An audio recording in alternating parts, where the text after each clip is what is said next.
O balanço dos primeiros 5 meses do ano nas ações, nas obrigações, nas matérias-primas, como está a ir a economia, as perspectivas que temos para os resultados para os próximos tempos, isto e muito mais no Market to Market desta semana.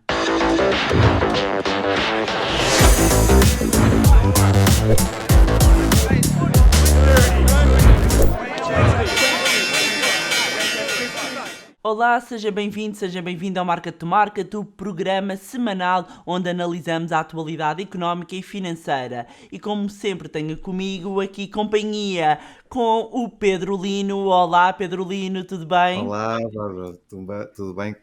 Tudo bem, e esta vez não temos aqui o nosso Felipe porque anda aqui muito atarefado. Estas agendas a determinada altura são complicadas de gerir. Um grande beijinho aqui para o Para Felipe, mim mas aquilo são só férias, pá.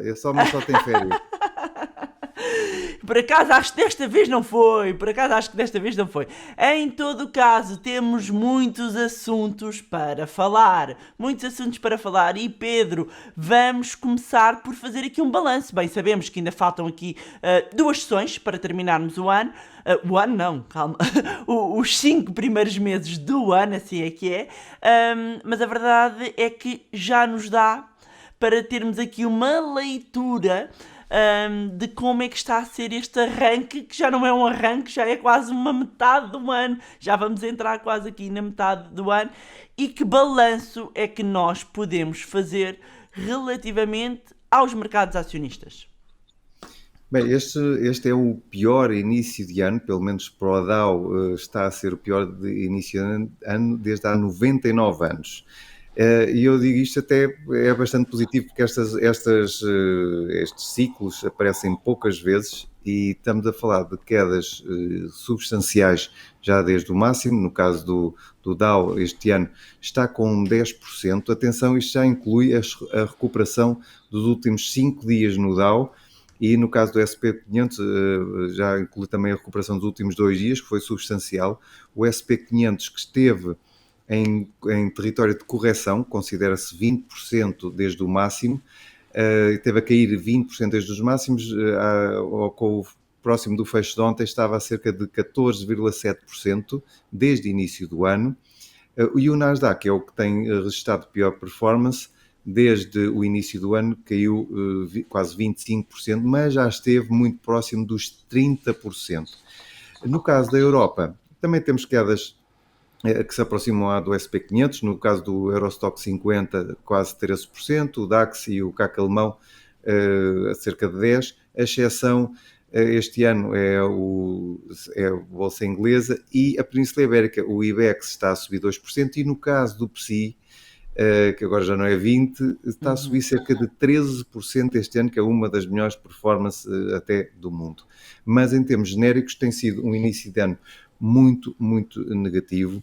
Isto, no fundo, vai testar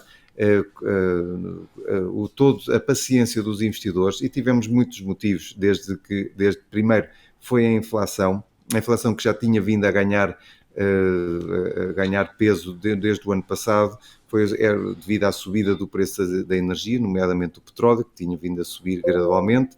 Os bancos centrais durante muito tempo negaram que pudesse existir um efeito generalizado sobre os produtos e serviços, indústria da economia, mas finalmente tiveram que reconhecer que a inflação está a ser mais permanente e depois por isso começaram a subir mais as taxas de juros. Depois também tivemos o efeito do Covid na China, que continuamos até hoje com a política de Covid zero, e claro, depois a guerra.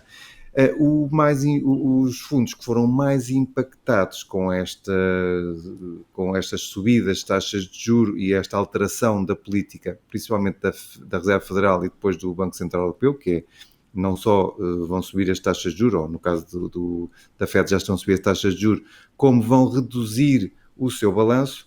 E dizia que os fundos mais impactados foram os fundos mais ligados à tecnologia e no caso o que estás a mostrar é o ARK Innovation, que é um fundo que tem muita tecnologia, muita disrupção, muita inovação e caiu quase 80% desde o máximo.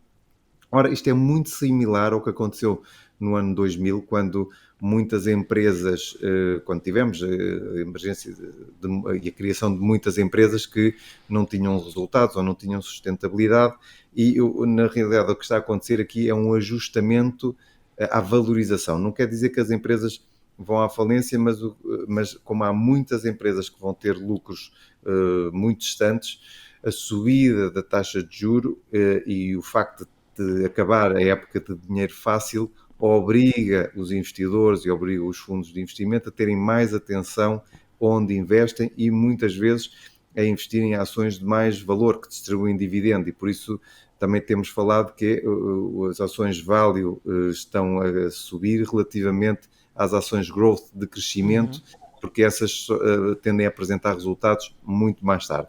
E esta dinâmica das taxas de juros impactou muitíssimo as ações tecnológicas, e não só o Nasdaq caiu 30%, mas esse ARC quase 80%. E o que vemos no caso do SP500 é uma compressão do múltiplo, neste caso é o PER. E a compressão quer dizer o quê? É o regresso quase à normalidade. O PER é o número de anos de resultados que pagamos por uma empresa. E se em termos médios pagava-se chegou-se a pagar 27 anos de resultados em termos médios no SP500, há empresas com PERs muito mais altos, outras mais baixos. Neste momento estamos muito próximo dos 17 anos, e que, se repararem, é os máximos da década de 90, já é a média do fim, desculpa, é os máximos do início da década de 90, já é a média depois dos últimos 30 anos, anda entre os 15 e os 18, o que é muito interessante, porque significa que os investidores conseguem agora entrar no mercado de capitais, neste caso o SP500, a múltiplos e a preços que já não são especulativos ou que se podem considerar normais.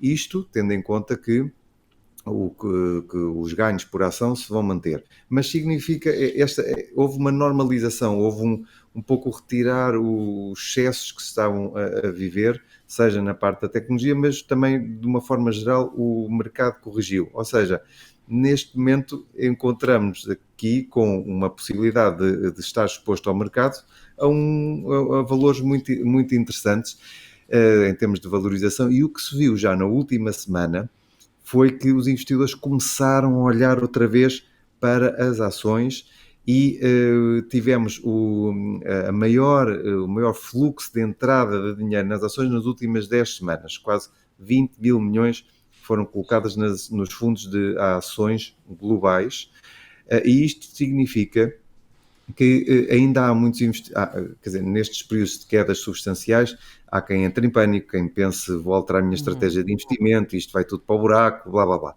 Mas também há os investidores que pensam, não, isto é uma boa oportunidade, porque os múltiplos, o mercado corrigiu os excessos, temos agora um PER de 17, temos um mercado que já corrigiu cerca de 30% e muitas ações corrigiram 60%, 70%. Há grandes capitalizações que corrigiram 40% e 50% e que estão a transacionar a múltiplos muitíssimo interessantes.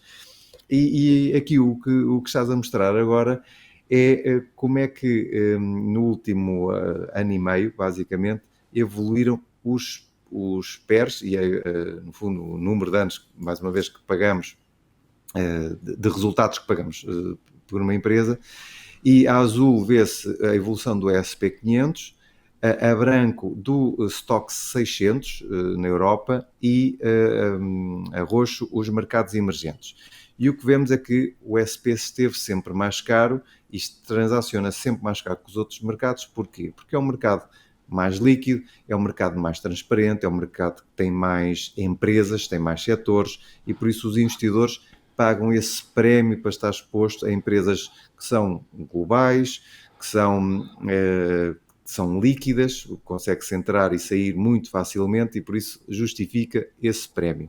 Mas o que vemos também é que as ações europeias aproximam-se de um PER de 12, que é extremamente baixo, mesmo em termos históricos, neste gráfico não se consegue ver os últimos anos, mas é bastante baixo e muito atrativo, e os mercados emergentes também estão a níveis historicamente muito próximos dos 10 anos de resultados. Isso significa o quê? Que também os mercados emergentes, eles sempre transacionaram mais baixo que os mercados desenvolvidos, seja a Europa, seja os Estados Unidos, devido aos riscos, porque temos determinados países onde os riscos são elevados. Por exemplo, a Rússia era um mercado emergente e estava nos índices de mercados emergentes, e por isso justifica-se sempre este desconto, se podemos falar, do que são os mercados periféricos ou os emergentes. Mas o que vemos de forma genérica é que os múltiplos, as valorizações estão a diminuir e diminuíram de forma consistente. Por um lado, os resultados subiram ao longo do último ano, mas por outro é o efeito da desvalorização dos preços dos ativos. Existem, mais uma vez, muitas empresas e grandes capitalizações que vendem para todo o mundo, independentemente da globalização estar a abrandar e do efeito das cadeias de abastecimento, mas temos muitas empresas globais que corrigiram 30%, 40%, que dão dividendo, têm programas de compra de ações e que neste momento até podem ser bastante interessantes para quem está a olhar para o longo prazo. E aqui o que vemos é que seja os Estados Unidos, seja a China, baixaram substancialmente. A China primeiro.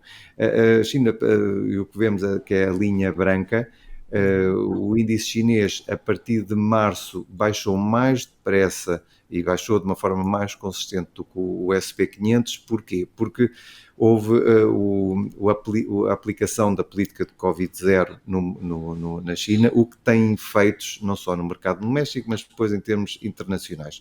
Inicialmente o SP500 ainda se aguentou, mas não só pelo efeito da guerra da Ucrânia, mas eu diria que principalmente o que está a levar os mercados a corrigir foi a subida das taxas de juros, mas o fecho do mercado chinês. China é muito importante, seja não só para o consumo das matérias-primas, mas, por exemplo, o setor de luxo praticamente parou, o setor automóvel, Xangai, durante um mês não se venderam carros, e houve um primeiro impacto nos índices chineses, mas isso depois acabou por existir o efeito que se chama spillover de contágio, e o SP também, e todas as ações, no fundo, acabaram por corrigir. E pronto, basicamente estamos agora, depois desta correção, basicamente o mercado parece ter apresentado aqui agora um suporte interessante. Vamos no 5º mês e dá-me a impressão que eu acho que agora este ano não se vai colocar mais o sell and May and go away, também como já tínhamos falado, se calhar maio vai ser marcado por um mês de inversão, muito embora a volatilidade esteja para continuar. E quando olhamos para perspectivas de resultados, e temos aqui um gráfico, o que é que o mercado e quais é que são as expectativas relativamente aos resultados das empresas, nomeadamente do S&P 500? Sim, este gráfico demonstra como é que vão evoluindo as expectativas de ganhos ou dos resultados das empresas ao longo das várias épocas de resultados.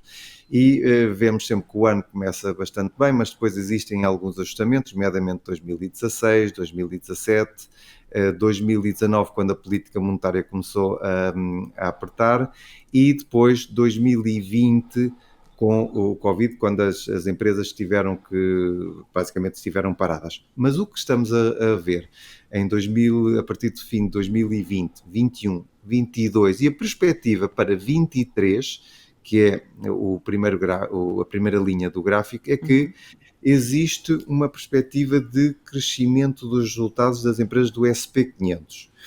E isto é positivo, porquê? Porque nós falamos muito, ontem saíram os dados da evolução do PIB americano, que demonstrou uma contração no primeiro trimestre, as taxas de juros estão a subir, a economia está a abrandar, mas por agora ainda se prevê que os resultados cresçam não só acima de 2020, mas 2021 e os 2023 até sejam superiores aos 2022. Ou seja, mesmo com este abrandamento, o crescimento até pode não ser tão grande, mas as empresas vão continuar a apresentar melhores resultados.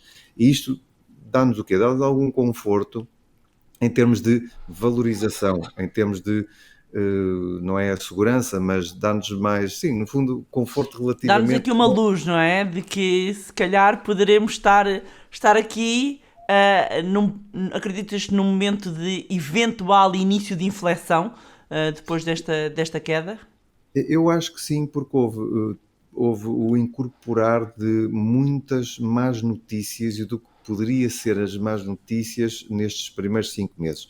Foram as taxas de juros, foi a inflação, é o abrandamento, a incerteza com a guerra na Ucrânia, a paragem basicamente da economia chinesa, por isso muita coisa, muita incerteza foi incorporada. Mas ao olharmos para, em termos futuros, porque muitas vezes somos contagiados e bombardeados com as notícias, que é normal, temos que as incorporar nos nossos cenários, mas olhando aqui para o que se prevê ser o crescimento dos ganhos e dos resultados das empresas do SP500, o que se vê é que os resultados não vão diminuir e eles, ano após ano, continuam consistentemente a subir.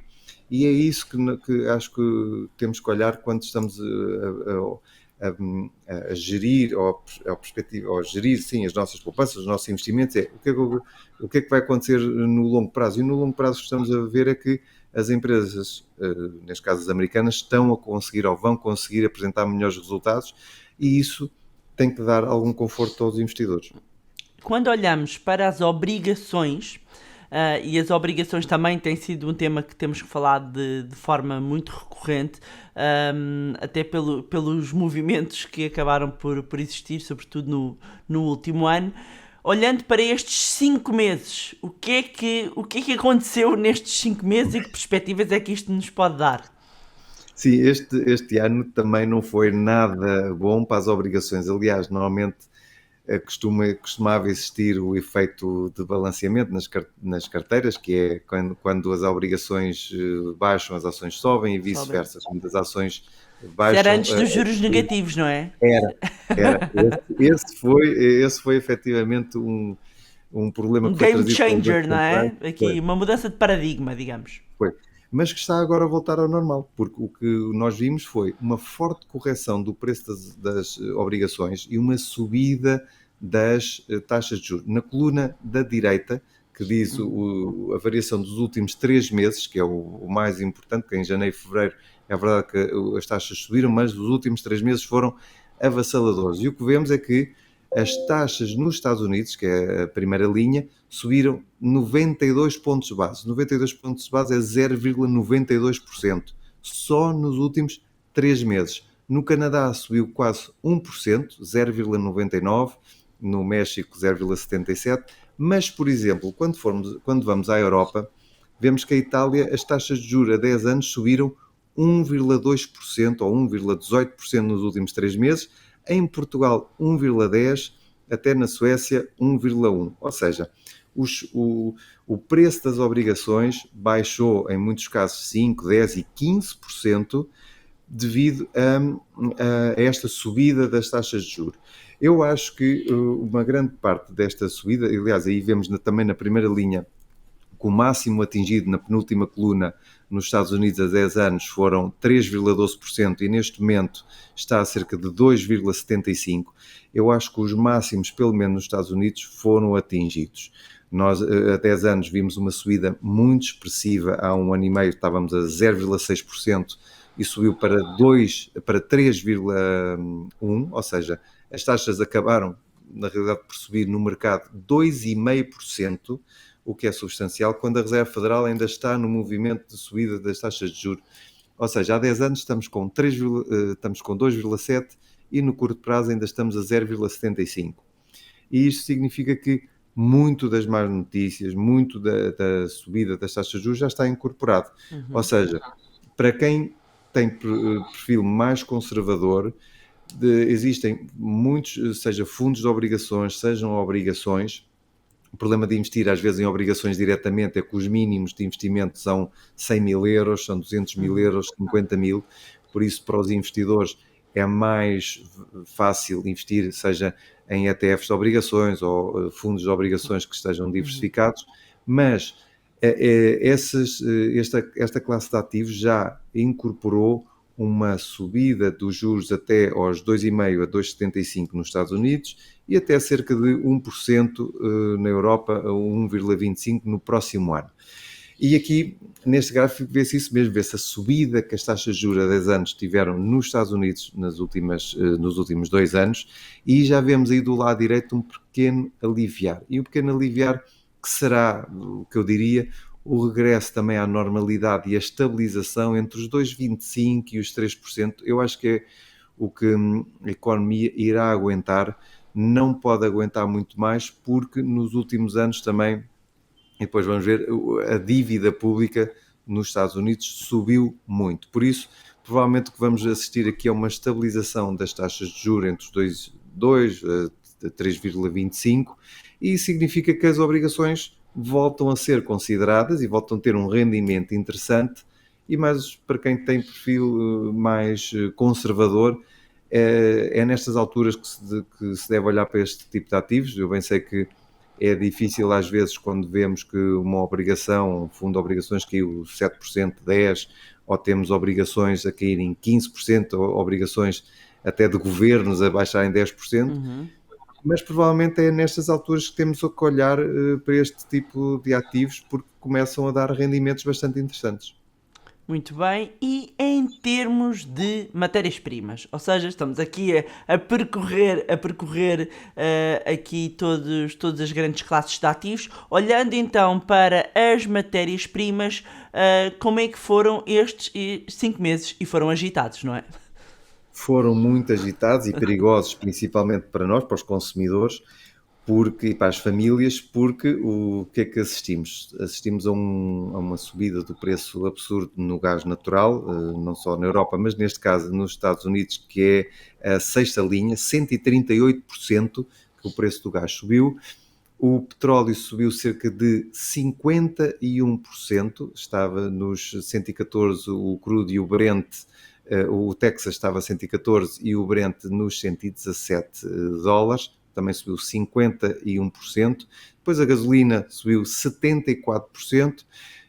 No caso o ouro até foi o que menos subiu, mas o iron no ferro subiu cerca de 40%, o níquel 29%, daí muitas empresas de construção estarem com algum problema, não só no abastecimento, e não é só as interrupções das cadeias de abastecimento, mas é o preço subiu substancialmente.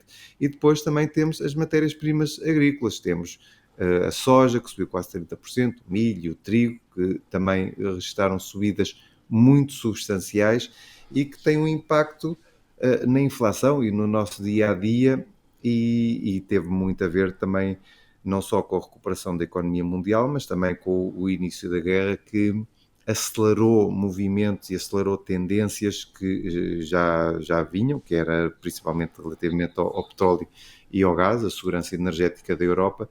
Isso foi muito patente agora com a guerra. E a notícia má é essa, é que o petróleo continua a níveis bastante elevados. Neste caso trazemos o Brent, que está a 117 euros, tinha estabilizado à volta dos 100, tem voltado a subir à medida que a China começa a reabrir a sua economia, e este é um dos receios, qual será o impacto da China no mercado de petróleo. Eu acho que isto vamos ter uma estabilização.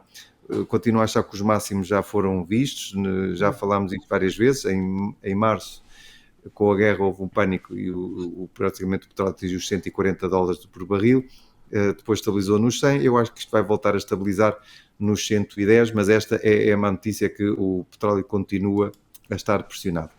Do lado mais ou menos negativo ou mais positivo, tem sido o preço do gás na Europa, que nos últimos meses tem aliviado substancialmente.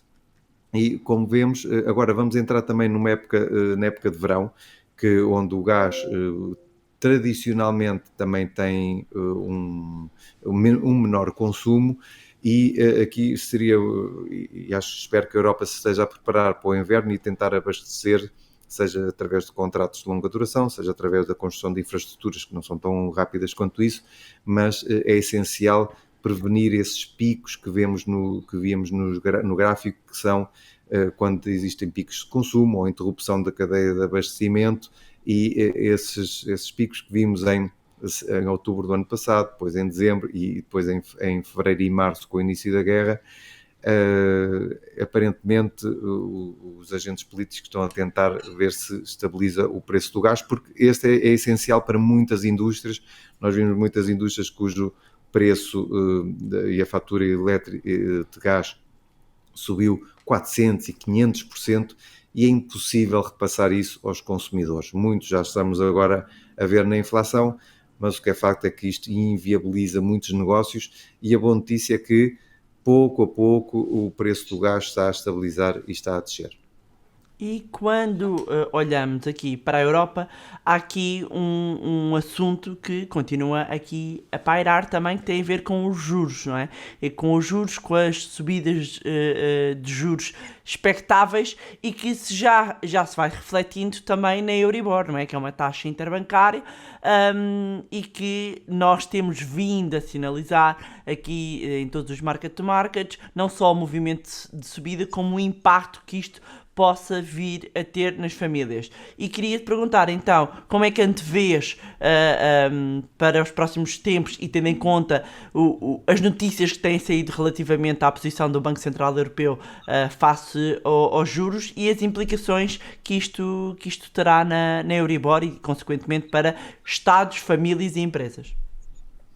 Sim, o que temos vindo a assistir é que a Euribor tem vindo a subir, aliás, a 12 meses já está positiva, e para dezembro do próximo ano, dezembro de 2023, que é isso que temos falado com muita frequência, porque a maior parte dos créditos de habitação estão indexados a Euribor a 6 ou 12 meses, neste caso o contrato futuro é 3 meses, que é o que existe, mas dá uma noção de quanto é que vão subir as Euribors. 1,5%. E é essa a taxa de juros, a taxa Euribor, com que as famílias têm que se preparar e têm que preparar para pagar no crédito à habitação ou nos outros créditos que tenham indexados, que é Euribor 1,5% mais o spread que tenham. Por exemplo, uma família que tenha um spread de 1%, o que irá pagar no fim em dezembro de 2023, também depende de quando é que a taxa é revista, mas será 1,5% mais um spread, ou seja, 2,5%. Isso compara com a taxa atual de hoje, cerca de... Ora, as taxas a 12 meses neste momento já estão positivas, cerca de 0,20%, por isso o que nós ainda vamos assistir no próximo ano é uma subida de quase 1,5% nos juros. E eu acho que as famílias têm que se começar a preparar e a ter as folgas, como temos vindo a falar aqui, as poupanças, tudo o que se possa fazer, o investimento, que é para ter depois para se precaverem da subida das prestações. Mas o impacto vai ser esse, vai ser uma prestação muito superior à que é atualmente. Existem aqui algumas vozes dissonantes do Banco Central Europeu. Primeiro era só para subir em setembro, agora já vamos ter uma subida provavelmente em junho, há quem defenda já em junho, e na última semana há quem defenda que em julho provavelmente o Banco Central podia subir 0,5%. Eu acho que os bancos centrais neste momento estão a contribuir para muito mais incerteza, instabilidade, porque nem eles sabem como gerir a situação. E isto foi porque deixaram-se prolongar num período de taxas de juros negativas e do que seria o novo normal, porque para mim isto teria os dias contados. E agora isto está a trazer muita incerteza, porque existe a necessidade de subir os juros, normalizar, mas com um custo para as famílias, para as empresas e, como vimos há pouco, para os Estados. Há pouco, quando estávamos a mostrar a subida das taxas de juros das obrigações, vimos que Portugal em 3 meses está a pagar mais 1,1%.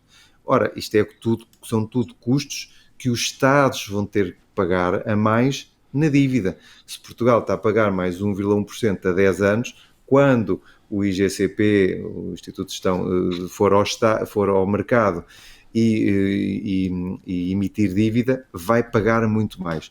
Por isso, aqui o que todos nos temos que preparar é custo de dívida mais alto, e no caso das famílias, isto pode ser O substancial. preço do dinheiro também fica mais caro, não é? Sim. Exatamente. Agora é tempo do nosso em destaque.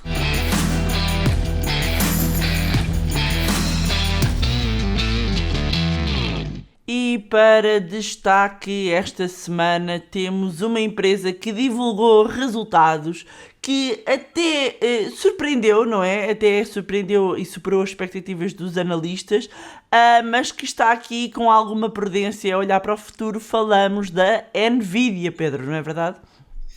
É verdade, e a Nvidia, para quem não conhece, é uma empresa que faz data centers, chips, que está muito ligada também a placas, faz placas gráficas, provavelmente a maior parte dos nossos computadores terá um, e depois focou-se também muito no negócio das criptomoedas, tudo o que era necessário, toda a infraestrutura que era necessária para fazer o que se chama a mineração das criptomoedas. E, como referiste bem, os resultados até não foram maus. Os ganhos por ação foram foi 1,36 quando se esperava 1,29, ou seja, bateu em termos de resultados, superou as expectativas. Em termos de receita também, foi cerca de 8,29 mil milhões contra 8,11 mil milhões, também bateu as expectativas, porque tivemos, lá está, todo um mercado novo que foi criado, seja de criptomoedas, seja a necessidade também de armazenamento de dados e construção dos data centers, mas aqui, e mais uma vez, olhamos sempre o que interessa são as perspectivas e o futuro, porque quando as empresas anunciam os resultados, o resultado é passado. O que nos interessa também como investidores é perceber a empresa vai continuar a crescer, vai apresentar bons resultados, o negócio vai continuar positivo ou não. E o que a Nvidia nos disse é que o ano de 2022 já vai ser bastante desafiante, para além de terem tido que assumir um pedido com a Rússia de mais de 500 milhões de dólares. Aqui a questão teve mesmo a ver com as perspectivas de 2022 e tudo o que é a incerteza que agora está, no fundo, está a condicionar a evolução da economia e, por exemplo, o facto da China estar fechada também influencia não só a parte da cadeia de abastecimento, mas também a venda de chips. Mas o que nós vimos foi, a primeira reação foi efetivamente muito negativa. No After Hours, ou seja, depois da empresa divulgar os resultados, esteve aqui cerca de 10%, mas se olharmos para este gráfico, o que vemos é que houve uma evolução muito positiva nos últimos anos por parte da cotação. Seja, a cotação basicamente dos $50 chegou aos 350, porque o negócio subiu bastante. Como disse, as criptomoedas foram o que catalisou a partir de 2021 o negócio, mas também novos chips que a Nvidia está a produzir e a questão das placas gráficas e, mais uma vez, o armazenamento de dados, porque cada vez a sociedade produz mais dados, tem vindo a suportar. Esta foi daquelas empresas que também, por ter crescido muito, foi fortemente penalizada, e o que vimos ontem, depois do início de uma reação mais negativa, foi que os investidores depois começaram a perceber, bem, a ação já corrigiu quase 50%. As perspectivas de crescimento foram vistas um pouco em baixo, mas também não foi nada de mais. E a empresa também implementou um novo programa de compra de ações. E por isso é que depois desta reação inicial, tudo somado, temos um mercado de tecnologia que já tinha corrigido substancialmente. Estamos a ver uma recuperação no mercado no Nasdaq, e a Nvidia também acabou por recuperar, e hoje também no pré-market está também a subir ligeiramente. Por isso aqui duas coisas. Primeiro, o que são resultados passados não é reflexo dos resultados futuros. Cada vez mais o que queremos ver, e até porque a Nvidia, por estar numa indústria que é determinante e dos chips, interessa seguir-me. Por outro lado, as perspectivas, apesar de não terem sido de um crescimento tão elevado, o facto da empresa ter um programa de compra de ações e o facto de estar num negócio que vai crescer nos próximos anos, não há como, porque a economia para crescer e vamos precisar de mais chips, a internet das coisas e seja também o metaverso, tudo isto irá depois regressar e acho que a longo prazo irá ter um efeito positivo também novamente nas ações. Agora é tempo do nosso consultório.